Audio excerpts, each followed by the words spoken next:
সবাইকে বাংলা নববর্ষের শুভেচ্ছা। শুভ নববর্ষ।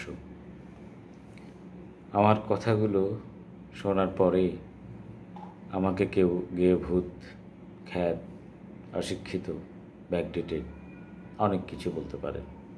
বলুন, আপনার ব্যক্তিগত ব্যাপার। কথা হলো, আজকে নববর্ষ উপলক্ষে ঢাকা বিশ্ববিদ্যালয়ের চারুকলা বিভাগের শিক্ষার্থীরা একটি মূর্তি তৈরি করেছে।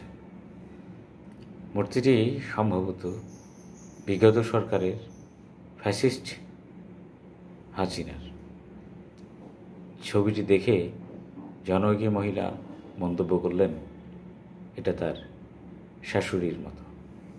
কি চমৎকার কথা! যার মূর্তিটি তৈরি করা হয়েছে তিনি একজন নারী, যিনি বলেছেন তিনি একজন নারী, যার সম্পর্কে বলেছেন তিনি একজন নারী, কিন্তু দোষ হবে সব পুরুষের। আবার দেখুন, একজন পুরুষের একেবারে জন্মলগ্ন থেকে শিক্ষা জীবন কিংবা ব্যবসা বাণিজ্য বা সামাজিকভাবে আমরা যেটাকে প্রতিষ্ঠিত ধরে নেই, সেই পর্যন্ত যাবার জন্য তার পরিবার পরিজনের কতটুকু ত্যাগ স্বীকার করতে হয় এবং কতটুকু আর্থিক সাপোর্ট দিতে হয়। মোটামুটি সচ্ছল হলে একজন পুরুষ সংসার জীবন শুরু করে। সংসার জীবনে তার স্ত্রীর আসার পরেই কিছুদিনের মধ্যেই বা কয়েক মাসের মধ্যেই প্রস্তাব আসে তিনি নিজের মতো করে সংসার করবেন। কেন? এখানে অনেক অশান্তি। কে কে আছেন? শাশুড়ি ভালো মানুষ নয়, ননদী সেটাও ভালো মানুষ নয়, যা তিনিও ভালো মানুষ নয়। এখানে তিনজনই কিন্তু নারী, তারপরেও দোষ সব পুরুষের। আবার আজকাল দেখি বাচ্চার মায়েরা ভিডিওতেই বাচ্চাদের শেখাচ্ছেন দাদার বাড়ির লোকজন ভালো নয়। কেন? দাদা দাদি, চাচা, ফুপুদের ভালোবাসা নির্ভর করে বাচ্চার বাবের টাকার উপরে, আর নানার বাড়ির লোকজন সবাই ভালো মানুষ। কেন? নানা নানি, খালা, মামারা তারা নিঃস্বার্থভাবে ভালোবাসেন। তাদের কাছে প্রশ্ন, এই বাচ্চার উত্তরাধিকারী সূত্রে যে অর্থ সম্পদ পান বা পাবে, এটি কি নানার বাড়ির না দাদার বাড়ির?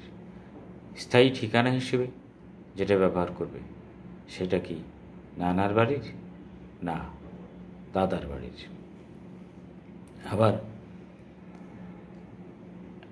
কথায় কথায় আজকালকার তথাকথিত আধুনিক নারীদেরকে বলতে শোনা যায় ওনার হাজবেন্ড তার শ্বশুরের চিকিৎসা করেছেন, হজে পাঠিয়েছেন, ননদীকে বিয়ে দিয়েছেন, দেবরকে চাকরির ব্যবস্থা করেছেন, বাড়ির সব দায়িত্ব পালন করছেন।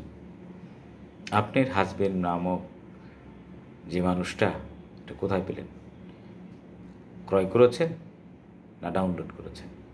এটা তো কোনো একটা বাড়ি থেকে বড় হয়েছে, শিক্ষা অর্জন করেছে, ব্যবসা বাণিজ্য করছে কিংবা চাকরি করছে।